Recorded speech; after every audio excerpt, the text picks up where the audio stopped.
नमस्कार मित्रांनो, नगर परिषद भरती 2026 संदर्भात अत्यंत महत्त्वपूर्ण माहिती या व्हिडिओमध्ये आपण बघणार आहे. त्यामुळे हा व्हिडिओ शेवटपर्यंत नक्की बघा. संपूर्ण महाराष्ट्र आतुरतेने जी नगर परिषद भरतीमधील जे काही 3100 पदांची जी जाहिरातीची वाट बघतोय, तर यामध्ये नवीन सेवा प्रवेश नियम जाहीर झाला. तो या व्हिडिओमध्ये आपण बघणार आहे. कोणकोणते पद असणार आहे, त्याचसोबत नेमका अभ्यासक्रम काय आणि जाहिरात कधीपर्यंत येणं अपेक्षित आहे, त्या संपूर्ण प्रश्नांची उत्तरे या व्हिडिओमध्ये आपण बघणार आहोत. तत्पूर्वी जो काही आपला फेब्रुवारी 2026 मध्ये जो काही जी आर आलेला आहे बघा, नगर परिषद भरतीचा जो काही राज्यातील नगर परिषद आस्थापनेवरील गट क गट ड रिक्त पदांची जी काही भरती प्रक्रिया आहे, तर या संदर्भात नवीन पात्रता निकष जाहीर झालेले आहेत. बघा, मग नवीन कोणत्या पदासाठी काय पात्रता आहेत ते याच्यामध्ये आपल्याला बघायचंय. तत्पूर्वी एमपीएससी कंबाईन ग्रुप बी ग्रुप सी ची आपली लाईव्ह प्लस रेकॉर्ड स्वरूपाची बॅच रिलायबल एसपीके या ऍपवर सुरू झालेली आहे. बघा, सुरुवातीच्या जे काही 100 विद्यार्थी असतील तर 100 विद्यार्थ्यांना या फीज मध्ये 50% तुम्हाला इथं सवलत लागू असणार आहे. कारण की इथून पुढे बऱ्याचशा ज्या काही सरळ सेवेच्या परीक्षा आहेत, ह्या संपूर्ण सरळ सेवेच्या परीक्षा एमपीएससी घेणार आहे. त्याच दृष्टिकोनातून आतापासून संपूर्ण बॅचेस आपल्या रिलायबल एसपीके या ऍपवर सुरू झालेल्या आहेत. बॅच विषयी अधिक माहितीसाठी खाली दिलेल्या नंबरवर संपर्क साधून माहिती घेऊ शकता. बघा की आता पहिलं नगर परिषदा नगर पंचायती औद्योगिक नागरी अधिनियम 1965 मधील तरतुदी राज्यातील ज्या काही नगर परिषद आहेत, नगर पंचायती आस्थापनेमधील ज्या काही गट क च्या ज्या जाहिरातीमधील जे असणारे पद आहेत, त्या संपूर्ण संवर्ग पदाव्यतिरिक्त संवर्गनिहाय पदाची शैक्षणिक पात्रता आणि अर्हता काय. आता जी जाहिरात येईल ती या जाहिरातीसाठी हीच तुम्हाला पात्रता असणार आहे. तर यामध्ये पहिलं पद आपण बघू की नगर परिषदा नगर पंचायत आस्थापनेवरील जे काही गट क मध्ये लक्षात घ्या, ग्रुप सी मध्ये असणारे जे पद आहेत, तर या पदामध्ये पहिलं पद आपण जर बघितलं की वरिष्ठ लिपिक गट क चं जे पद आहे, हे संपूर्ण पद कसं असणार आहे, हे पदोन्नती म्हणजे काय प्रमोशनद्वारे याचं 100% प्रमोशन होणार आहे. मग ज्यांचं प्रमोशन होणार आहे, मग याचे परीक्षा होणार नाही. लक्षात घ्या, याचं प्रमोशनच्या काय हे होणार नाही. परंतु आपल्याला सेवा प्रवेश लक्षात ठेवायचा आहे की यासाठी तुम्हाला मान्यता प्राप्त विद्यापीठाची कोणत्याही शाखेची पदवी, बघा युजीसीने जे काही विद्यापीठे दिलेत त्या संपूर्ण विद्यापीठाची पदवी तुमच्याकडे असली पाहिजे. त्याचसोबत लिपिक टंकलेखन किंवा रोखापाल या पदावर कार्यरत असलेल्या त्यांना ही काय अट लागू नाही. म्हणजे ऑलरेडी जे लागू येतं त्या पदावर कार्यरत त्यांना ही अट लागू नसणार नाही. त्यानंतर जे काही उच्च माध्यमिक शालांत परीक्षा जी आहे एचएससी उत्तीर्ण होणं आवश्यक आहे. ज्या पदावर त्यांना प्रमोशन होणार आहे त्यांची 12वी सुद्धा असली पाहिजे. त्याचसोबत तुम्हाला काय मराठी 30 किंवा इंग्रजी 40 तुमच्याकडे टायपिंग तुमच्याकडे असलं पाहिजे. त्याच व्यतिरिक्त जे काही लिपिक टंकलेखन आणि जे रोखपाल जे पद आहे, तर या पदासाठी तुम्हाला काय 3 वर्ष लक्षात घ्या, किमान तुम्हाला काय 3 वर्षाचा त्या सेवेमध्ये अनुभव असला पाहिजे. हे प्रमोशन कोणतं वरिष्ठ लिपिकसाठी आहे आणि त्यासाठी त्यांना काय विभागीय परीक्षा उत्तीर्ण होणे आवश्यक आहे. म्हणजे काय जी काही डिपार्टमेंटल परीक्षा आहे ही तुम्हाला इथं असणार आहे. त्यानंतर दुसरं पद आहे की लिपिक टंकलेखन. महत्वाची बाब मित्रांनो लक्षात घ्या की लिपिक टंकलेखन हे जे पद आहे ते टंकलेखन पदाची 50% जाहिरात सरळ सेवेमार्फत भरली जाणार आहे. बघा 50% जे पद आहेत तर 50% पद हे सरळ सेवेमार्फत भरली जाणार आहे आणि 50% कोणते प्रमोशनद्वारे भरले जाणार आहे. मग आपल्याला हे लक्षात ठेवायचं आहे की सरळ सेवेमध्ये जे काही पद असतील यासाठी तुम्हाला पात्रता काय की मान्यता प्राप्त विद्यापीठाची कोणत्याही शाखेची डिग्री पाहिजे, कोणत्याही शाखेची पदवी असली पाहिजे. मग तुम्ही बीए करा, तुम्ही कॉमर्स करा किंवा तुम्ही सायन्स, कोणत्याही याची तुम्हाला चालेल. त्याचसोबत तुम्हाला काय मराठी 30 आणि इंग्लिश 40 हे तुमच्याकडे टंकलेखन म्हणजे टायपिंग सर्टिफिकेट असलं पाहिजे. त्याचसोबत महाराष्ट्र राज्य उच्च तंत्र शिक्षण मंडळ यांच्याकडील अधिकृत MSCIT किंवा समतुल्य असलेला एक शासनमान्य जो काही संगणकाचा जो कोर्स आहे, तर हा तुमच्याकडे प्रमाणपत्र असलं पाहिजे. त्याचसोबत तुम्हाला मराठी भाषेचं पुरेसं ज्ञान सुद्धा तुमच्याकडे असलं पाहिजे. ही काय कोणती जे की लिपिक टंकलेखक गट क चं जे पद आहे, तर या पदासाठी पात्रता आहे. बाकी तुम्ही हे पीडीएफ मध्ये टेलिग्रामवर सविस्तररित्या बघू शकता.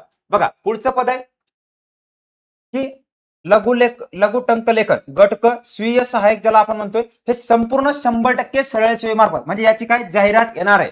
जी काही नगर परिषदची भरती प्रक्रिया येईल तर यामध्ये हे पद 100% सरळ सेवेमार्फत भरले जाईल. यासाठी तुम्हाला काय कोणत्याही शाखेची पदवी तुमच्याकडे असली पाहिजे. त्याचसोबत तुम्हाला इंग्रजी 30-40 लक्ष द्या की मराठी आणि इंग्रजी जो टायपिंग स्पीड आहे हा तुमचा काय 80 तुमचा 80चा तुमचा वेगाची परीक्षा असली पाहिजे. त्याचसोबत मराठी 30 आणि इंग्रजी 40 हे टायपिंग तुमच्याकडे असलं पाहिजे, त्याचसोबत तुमच्याकडे MSCIT किंवा इतर कोर्स तुमचा CCC झालेला पाहिजे आणि त्याचबरोबर तुम्हाला काय मराठी भाषेचं सुद्धा पुरेसं ज्ञान असलं पाहिजे, हे इथं लक्षात ठेवायचे. त्यानंतर पुढचं एक पद आहे वाहन चालक घटक, जे काही तांत्रिक सेवामध्ये असणारं जे पद आहे, तर या पदासाठी शैक्षणिक अर्हता काय, तर यामध्ये हे सुद्धा काय 100% सरळ सेवेमार्फत भरल्या जाईल. इथं तुम्हाला माध्यमिक आणि उच्च माध्यमिक शिक्षक मंडळाचे म्हणजे तुमचं काय 10वी 12वी तुमची उत्तीर्ण असली पाहिजे, SSC तुमची 10वी उत्तीर्ण असली पाहिजे. त्याचसोबत हलके वाहन चालवण्याचा परवाना असला पाहिजे. जे काही तुमचं लायसन आहे तर हलकं वाहनाचं लायसन सर्टिफिकेट तुमच्याकडे असलं म्हणजे लायसन असलं पाहिजे. त्यानंतर वाहन चालवण्याचा 3 वर्षाचा अनुभव, या पदासाठी तुम्हाला एक्सपिरियन्स लागणार आहे. किती? 3 वर्षाचा एक्सपिरियन्स असेल. त्याचबरोबर मोटार वाहन दुरुस्तीचे देखभालीचे कामकाजा संबंधित प्रशिक्षणाचे मान्य शैक्षणिक संस्था प्रमाणपत्र म्हणजे ITI तुमच्याकडे असलं पाहिजे. सरळ सरळ काय तुमचा ITI तुमचं इथे झालेलं पाहिजे. त्याचबरोबर तुम्हाला मराठी भाषेचं ज्ञान असलं पाहिजे. मराठी भाषेचं ज्ञान म्हणजे काय 10वी 12वी मध्ये मराठी हा विषय तुम्हाला असला पाहिजे, त्याला मराठी भाषेचं ज्ञान असं म्हटलं जातं. दुसरं पद आहे उद्यान पर्यवेक्षक गट क मध्ये असणार, हे सुद्धा काय 100% सरळ सेवेमार्फत भरल्या जाईल. ज्याची पात्रता आपण बघितली तर कोणती मान्यता प्राप्त कृषी विद्यापीठाची BSc म्हणजे BSc ऍग्री तुमचं झालं पाहिजे, कारण की स्पेसिफिक ऍग्री वाल्यांसाठी जी हे आहे, ज्यामध्ये कोणतं BSc चालेल, ज्यामध्ये हॉर्टिकल्चर आहे, त्यानंतर ऍग्रीकल्चर फॉरेस्ट्री पदवी, त्यानंतर मान्यता प्राप्त विद्यापीठाची जी काही वनस्पती शास्त्रातली जी पदवी आहे बॉटनी जी असणारी, ही सुद्धा तुम्हाला काय हे जे काही उद्यान पर्यवेक्षक पद आहे या पदासाठी पात्रता लागणार आहे. बघा त्यानंतर पुढची पात्रता म्हणजे शासकीय निमशासकीय त्यानंतर स्थानिक स्वराज्य संस्थेकडील समकक्ष किमान 3 वर्षाचा अनुभव असला पाहिजे. या पदासाठी काय पाहिजे तुम्हाला इतर की तुम्हाला 3 वर्षाचा अनुभव असला पाहिजे. एक तर तुम्ही शासकीय असो किंवा जे काही सेमी गव्हर्नमेंट असणार आहे निमशासकीय त्याचं हे असलं पाहिजे. त्यानंतर पुढचं पद आहे ग्रंथपाल पद. बघा लायब्ररीन जे काही ग्रंथपाल पद आहे हे सुद्धा काय प्रमोशनद्वारे भरलं जाईल. प्रमोशनद्वारे भरल्यासाठी इथं आस्थापने ग्रंथपाल पदावर किमान 3 वर्षाचा नियमित सेवा असली पाहिजे. जेवढे काही प्रमोशनचे पद आहेत त्या संपूर्ण प्रमोशनच्या पदासाठी तुम्हाला 3 वर्षाचा अनुभव असला पाहिजे. कोणता? तर नियमित सेवा त्यांनी केली पाहिजे. त्याचबरोबर ते पूर्ण झाल्यानंतर कर्मचारी सेवा ज्येष्ठता आणि गुणवत्तेच्या आधारे पदोन्नती नियुक्ती करण्यात येईल. बघा मित्रांनो, की गुणवत्ता आणि सेवा ज्येष्ठता ज्याचं वय जास्त त्याला प्रथम प्राधान्य देण्यात येईल. त्याचा दुसरा निकष की ज्याचं शिक्षण जास्त त्यांना इथं काय प्राधान्य देण्यात येईल. हे प्रमोशनच्या अटी लक्षात ठेवायचे. त्यानंतर मान्यता प्राप्त विद्यापीठाची ग्रंथालय शास्त्राची म्हणजे काय BLIPची पदवी तुमच्याकडे असली पाहिजे. बघा या पदासाठी तुम्हाला प्रमोशनसाठी BLIPची पदवी तुमच्याकडे असली पाहिजे. त्यानंतर पुढचं पद आहे सहाय्यक ग्रंथपाल गट क मध्ये असणार, हे 100% सरळ सेवेमार्फत भरलं जाणारं पद आहे. बघा येणारी जी काही जाहिरात असेल तर येणाऱ्या जाहिरातीमध्ये हे जे पद येईल तर या पदासाठी पात्रता आणि 100% हे सरळ सेवेमार्फत पद इथं भरलं जाणार आहे. बघा यासाठी तुम्हाला UGC ने जे काही मान्यता प्राप्त विद्यापीठ येतं तर या विद्यापीठात तुम्हाला BLIPची पदवी असली पाहिजे. त्याचसोबत पदविका MLIP असल्याना प्राधान्य म्हणजे ज्याचं BA फक्त काय PG झालंय पण ज्याचं बघा त्याची फक्त पदवी झाली आणि जे पदव्युत्तर आहे ज्याचं PG आहे तर त्याला प्राधान्य देण्यात येईल. आणि त्याचसोबत तुम्हाला काय मराठी भाषेचं पुरेसं ज्ञान सुद्धा असलं पाहिजे. क्लिअर? बघा पुढचं पद आहे की नगर परिषदा नगरपंचायत असावे गट ड. बघा ग्रुप डी ची जे पद आहेत बघा ग्रुप डी ची पद गट क चे पद आपण बघितले की ग्रुप डी च्या पदासाठी शैक्षणिक अर्हता काय. बघा शैक्षणिक अर्हतेमध्ये की पहिलं जर आपण बघितलं की शिपाई हे जे पद आहे बघा शिपाई पद नगर परिषदेमध्ये येणार शिपाई पदासाठी तुम्हाला काय 100% सरळ सेवेमार्फत म्हणजे हिचे काय परीक्षा होणार, हे जाहिरातीमध्ये पद असणार आहे. बघा यासाठी तुम्हाला महाराष्ट्र राज्य माध्यमिक उच्च माध्यमिक शिक्षक मंडळाची शालांत परीक्षा म्हणजे तुम्ही काय HSC म्हणजे तुम्ही 10वी पास पाहिजे. काय पाहिजे? 10वी पास असले पाहिजे. त्याचसोबत तुम्हाला मराठी भाषेचं ज्ञान आवश्यक आहे. म्हणजे तुम्हाला जर 10वी मध्ये मराठी विषय असला तुम्हाला परीक्षेचा फॉर्म भरायला कुठलीही अडचण येणार नाही, हे लक्षात ठेवायचे. त्यानंतर दुसरं आहे हवालदार आणि नाईक जे पद आहे बघा हवालदार नाईक पद हे प्रमोशनद्वारे भरलं जाणार पद आहे. जे शिपाई होते यांना किमान 5 वर्षाचा अनुभव नियमित सेवा दिली तुमचं प्रमोशन होणार आहे. ते कुठं होणार आहे? सेवा ज्येष्ठता आणि त्यांची जी गुणवत्ता आहे त्या कामाच्या गुणवत्तेनुसार त्यांचं प्रमोशन होईल. यांना सुद्धा काय मराठी भाषेचं ज्ञान इथं आवश्यक आहे. बघा त्यानंतर पुढचं पद आहे की मुकादम. मुकादम जे पद आहे तर मुकादम हे काय काही पद 100% प्रमोशनद्वारे आपण बघितलं सफाई कामगार जो आहे याला 3 वर्षाचा अनुभव पाहिजे. फक्त पदवी हे काय पात्रता 7वी याची जाहिरात येणार नाही. बघा प्रमोशनद्वारे जे पद भरले जातील यांची जाहिरात इथे येणार नाही. त्यानंतर पुढचे सफाई कामगार, हे सुद्धा कसं आहे, हे नामनिर्देशित वारसा हक्काने, बघा वारसा हक्काने भरलं जाणार पद आहे. जे काही विसा पागे आणि लाड समिती जे आहे, तर लाड समितीच्या मार्फत तुम्हाला 10% आरक्षण आहे. तर या 10% आरक्षणानंतर हे नामनिर्देशित वारसा हक्काने हे पद भरले जाणार आहे. प्रमोशन कसं असणार आहे, याची भरती जी आहे ही नियमित कशी होणार आहे, ही प्रमोशन जे काही वारसा आहे, वारसा हक्काने याच्यासाठी पास जरा काय पाहिजे, 7वी पास पाहिजे. 7वी पास आणि मराठी भाषा तुम्हाला आली पाहिजे. बघा त्यानंतर सर्वांसाठी कॉमन असणारं पद, ज्यांचं बीकॉम अकाउंटंट झालंय, बघा कॉमर्स वाल्यांसाठी महत्वाचं असणारं पद, जे की लेखा सेवा आणि लेखा प्रशिक्षण सेवा हे जे पद आहे. त्यानंतर दुसरं नगर परिषदेमध्ये असणारे पद कर निर्धारक प्रशासकीय अधिकारी, हे जे पद आहे याला कोणतीही पदवी पाहिजे. बघा इथं बाब महत्वाची लक्षात ठेवायचे की कर निर्धारक प्रशासकीय अधिकारी या पदासाठी तुम्हाला कोणत्याही शाखेची पदवी पाहिजे. त्याचसोबत तुमच्याकडे काय टायपिंग सर्टिफिकेट तुमच्याकडे असेल, 30-40 तुमचं काय टायपिंग झालेलं असायला पाहिजे, हे लक्षात ठेवायचंय. बघा की कॉमर्स वाल्यांसाठी असणारं पद रोखपाल जे पद आहे गट क मध्ये असणारं पद, हे संपूर्ण 100% सरळ सेवेमार्फत भरलं जाणार आहे. म्हणजे याची जाहिरात असणार आहे. याच्यामध्ये काय हे पद इथं असणार आहे. कर निर्धारकचे 700 पदे असतील. बघा किती माहितीनुसार 700 पेक्षा अधिक पद कर निर्धारक या पदाचे असतील. बघा यासाठी पात्रता की मान्यता प्राप्त विद्यापीठाची कोणतीही पदवी, बघा कोणते, एनी ग्रॅज्युएशन चालेल. त्याचसोबत तुम्हाला मराठी 30 किंवा इंग्लिश 40 तुमच्याकडे असलं पाहिजे टायपिंग सर्टिफिकेट. त्यानंतर तुमच्याकडे MSCIT, लक्षात घ्या MSCIT किंवा MSCIT समतुल्य असणारं जे काही संगणकाचं मूलभूत ज्ञान असणारं प्रमाणपत्र तुमच्याकडे असलं पाहिजे.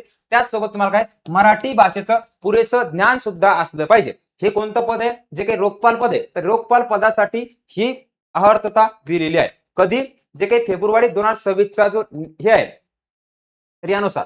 बघा पुढचे पद की सार्वजनिक आरोग्य विभागाअंतर्गत कोणकोणते पद आहेत, हे संपूर्ण सार्वजनिक आरोग्य विभागाचे संपूर्ण पद हे सरळ सेवेमार्फत भरल्या जाणार. म्हणजे 100% पद काय सरळ सेवेमार्फत भरल्या जातील. ज्यामध्ये पहिलं पद आहे वैद्यकीय अधिकारी, त्यानंतर आरोग्य सहाय्यक पद आणि परिचारिका पद, हे तिन्ही पद काय 100% सरळ सेवेमार्फत भरल्या जातील. तर पहिलं पद वैद्यकीय अधिकारीसाठी तुमच्याकडे काय शैक्षणिक अर्हता असलं पाहिजे, बघा मान्यता प्राप्त विद्यापीठाची MBBS झाला पाहिजे. तुमचं काय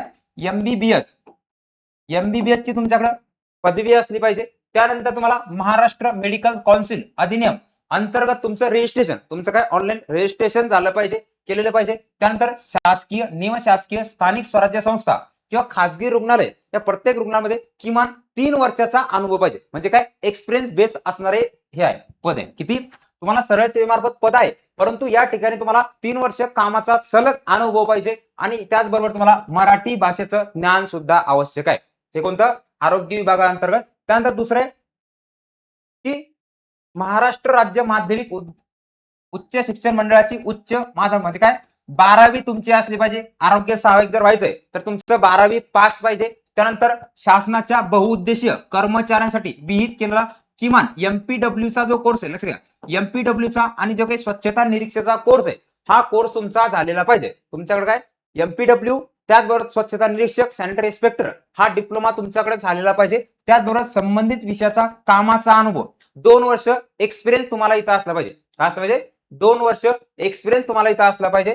त्यानंतर मराठी भाषेचं ज्ञान सुद्धा आवश्यक. बरं मराठी भाषेतील काय ज्ञान सुद्धा इथं आवश्यक असणार आहे. परिचारिका जे पद आहे, बघा परिचारिकेसाठी महाराष्ट्र राज्य उच्च माध्यमिक, त्यानंतर तुमचं 12वी पास पाहिजे.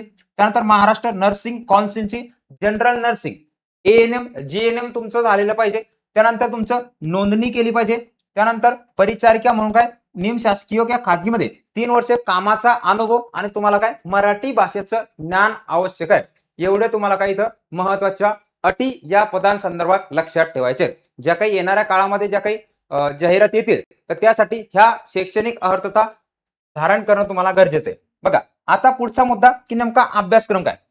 बघा ही जी जाहिरात येईल तर या जाहिरातीमध्ये अभ्यासक्रम नेमका काय असणार आहे. बघा अभ्यासक्रमामध्ये तुम्हाला आपण बघितलं की जसं की मराठी आहे, त्यानंतर तुम्हाला इंग्रजी विषय आहे, बघा इंग्रजी, त्यानंतर GK GS चा भाग आहे, त्यानंतर मॅथ रिझनिंगचा भाग आहे. बघा मॅथ रिझनिंग आणि तांत्रिक घटक. बघा तांत्रिक घटक काही पद असे येतात की तुम्हाला नगर परिषद मध्ये पेपर 1 पेपर 2 अशा 2 अटी असतात. तर यामध्ये एकूण जर आपण बघितलं तर क्वेश्चनची 100 क्वेश्चन येतं 100 क्वेश्चन तुम्हाला काय 200 मार्कासाठी विचारले. बघा 200 मार्कासाठी विचारण्यात येईल. 2 तासाचा तुम्हाला पेपर सोडवण्यासाठी वेळ असेल. बघा की इथं मराठीमध्ये तुम्हाला काही प्रश्न असतील, जसे की 15 प्रश्न मराठीमध्ये, इंग्रजीमध्ये 15 प्रश्न, जीके जीएस मध्ये 15 प्रश्न आणि मॅथ रिझनिंग मध्ये 15 प्रश्न. अशा प्रकारे इथे आपण जर बघितलं की 60% भाग तुमचा अतांत्रिकचा असेल आणि ज्या विषयासंबंधित तुम्हाला परीक्षा द्यायची आहे, ज्या पदासाठी तुम्ही अर्ज सादर केलाय, तर त्या विषयासंबंधित तुम्हाला इथं काय 60 प्रश्न विचारले जाईल. लक्षात घ्या. सॉरी किती 40 प्रश्न विचारले जाईल. अशा प्रकारे तुम्हाला एकूण 100 प्रश्न या ठिकाणी विचारले जाणार आहेत. तर मित्रांनो, आतापासून अभ्यासाला सुरुवात करा. जर काही अडचण जर असली तर तुम्ही खाली दिलेला नंबर आहे, खाली दिलेल्या नंबरवर संपर्क साधून अधिक माहिती विचारू शकता. जाहिरात येत्या काळामध्ये लवकरच आपल्याला पाहायला दिसून येईल. त्यामुळे नियमितपणे अभ्यास करा, नियमितपणे काळजी घ्या.